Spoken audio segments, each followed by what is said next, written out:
लाडकी बहीण योजना याचा मोठा वाटा आहे. 2100 रुपये करण्याची घोषणा केली होती. तो निर्णय साधारणतः कधीपर्यंत होणार? आणि दुसरं आता एक अशी चर्चा सुरू आहे की 1,500 जेव्हा दिले तेव्हा स्कूटी कोणती झाली होती, आता 2100 देताना स्कूटी होणार अशी चर्चा आहे. त्या संदर्भात स्कूटी काय असं आहे की पहिल्यांदा तर ही योजना आम्ही सुरूच ठेवणार आहोत आणि 2100 देखील आम्ही करणार आहोत. आता बजेटच्या वेळी त्याचा आम्ही विचार करू आणि शेवटी आपले सगळे आर्थिक सोर्सेस जे आहेत ते सोर्सेस योग्य प्रकारे चॅनलाइज झाल्यानंतरच आपल्याला ते करता येतं. त्याच्यामुळे ते करण्याचा निर्णय पक्का आहे.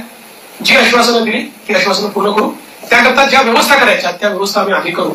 स्क्रुटिनीचा जिथपर्यंत सवाल आहे तिथपर्यंत एवढंच आहे की निकषाच्या बाहेर जर कोणी घेतलं असेल, निकष आपला जो असेल त्याला कोणालाही त्यातनं कमी करायचं नाहीये.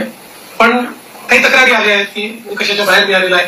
जसं आपल्याला कल्पना असेल की शेतकरी सन्मान योजना जेव्हा मोदीजींनी सुरू केली त्यावेळी पहिल्यांदा जे काही बेनिफिशियरीज होते लक्षात आलं की मोठ्या शेतकऱ्यांना देखील ते मिळालेलं आहे. मग नंतर त्यातले अनेक शेतकऱ्यांनी स्वतःच त्या ठिकाणी सांगितलं की आम्ही या निकषात बसत नाही.